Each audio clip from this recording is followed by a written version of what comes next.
جنيه بجد؟ يا نهار ابيض. انا برضو ما كنتش مصدقه زيكم لحد ما شفت المنشور ده نازل لملفوف بتفاصيل كده عن الشيبسي اللي ب10 جنيه اللي بيكسب 1000 جنيه، فقلت اما اروح اجرب. لو سمحت. ايوه يا فندم اتفضلي. انا عايزه الشيبسي اللي بيكسب اللي انتم منزلينه على الصفحه عندكم لو سمحت. والله يا فندم للاسف بحب اقول لك الكميه كلها خلصت للاسف. يعني انا جايه كل المشوار ده عشان تقولي مفيش وبعدين يعني خلص ليه يعني من حلاوته؟ من حلاوته؟ طب ثانيه واحده يا فندم. الو يا ابني بعت لي طلبيه جديده. وانا مش ماشيه بقى غير لما الطلبيه تيجي. خلينا قاعدين. تمام. بقول لك ايه، في عامله رخمه بره عايزه كرتون شيبس، هات لي كرتون شيبس من جوه. يا لهوي.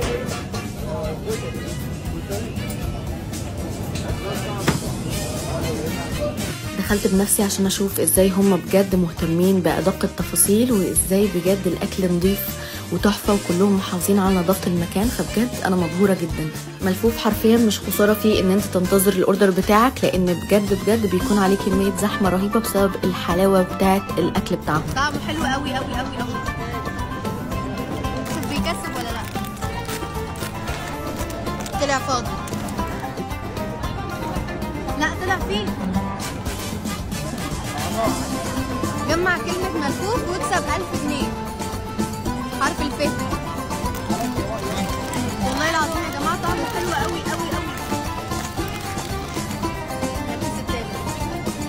مبروك 6 كيس مجانا. سبت واحد تاني.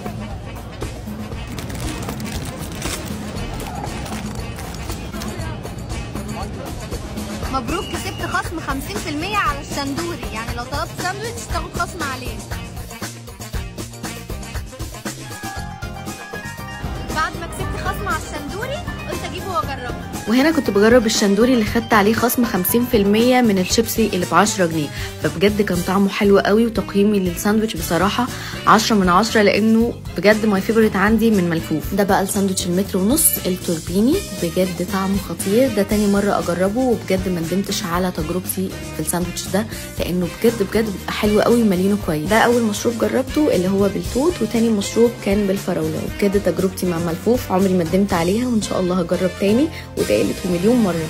استناكم انتوا كمان تجربوا، لو عجبكم اكتبوا لي في الكومنت.